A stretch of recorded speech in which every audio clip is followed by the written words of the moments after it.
Have you ever felt like you're constantly juggling tasks and obligations, always trying to rob Peter to pay Paul? If so, you're not alone. This common English idiom can be confusing for beginner learners. But understanding it can really boost your communication skills. Let me share a funny story that shows how easy it is to misunderstand this idiom. My friend Sarah thought it meant literally stealing from someone named Peter to pay someone named Paul.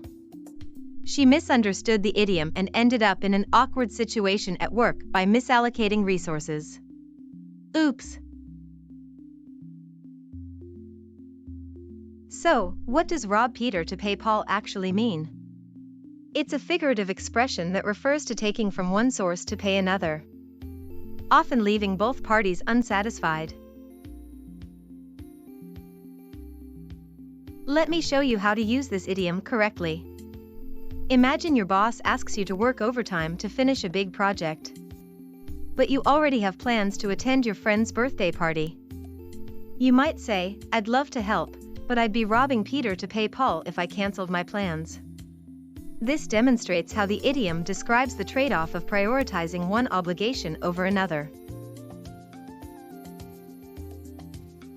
Here are some more examples of how you can use rob Peter to pay Paul in different situations. In a casual conversation, I had to borrow money from my savings to pay this month's rent. I'm really robbing Peter to pay Paul. In a formal setting, the company's financial troubles mean we have to rob Peter to pay Paul, taking funds from one department to cover another. In a humorous context, my closet is so full, I'm robbing Peter to pay Paul just to find space for my new clothes. To help you remember the meaning of this idiom, think of it like a seesaw or balance scale.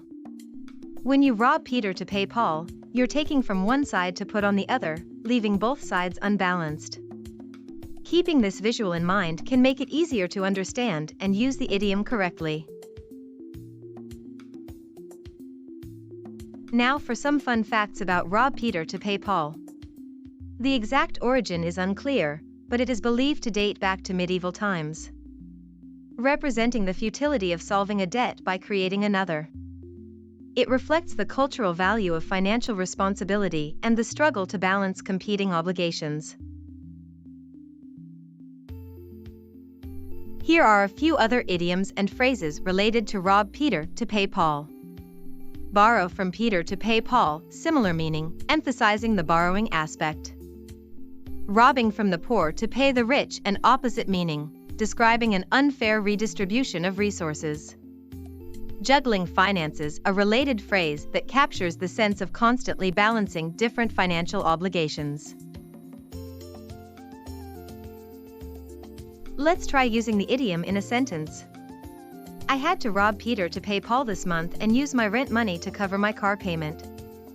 Now, let's rephrase that without using the idiom. I had to take money from my rent savings to make my car payment this month, leaving me short on my rent. Here's a real-life example of how using the idiom rob Peter to pay Paul can be effective. My friend Sarah was trying to juggle paying her rent, student loans, and car insurance all at once. She told her landlord, "I'm really robbing Peter to pay Paul this month. But I promise I'll have the full rent payment to you as soon as I can." The landlord understood the situation and was willing to work with her, thanks to the clear, relatable way she used the idiom. Now, let's look at some common mistakes and how to avoid them when using rob Peter to pay Paul. Grammatical error, I'm robbing from Peter to pay Paul. The correct phrasing is I'm robbing Peter to pay Paul. Meaning mix-up, using the idiom to describe taking from the rich to pay the poor, which is the opposite of the actual meaning. Inappropriate context, using the idiom in a formal business presentation about budgeting, when a more professional phrase would be better.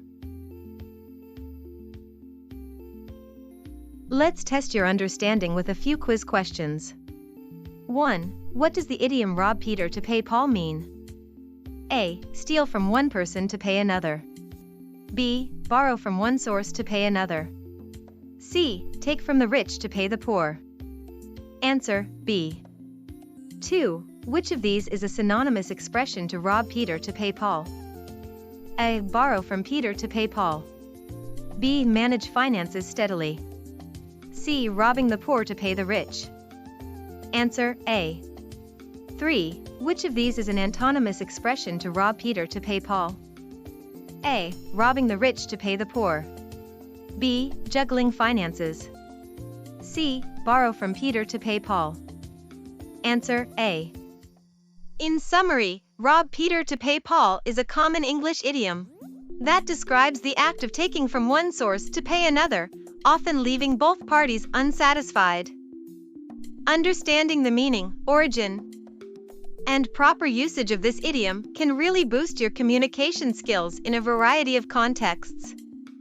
Now it's your turn. Share an example sentence using rob Peter to pay Paul in the comments below. I'd love to hear how you plan to put this idiom into practice.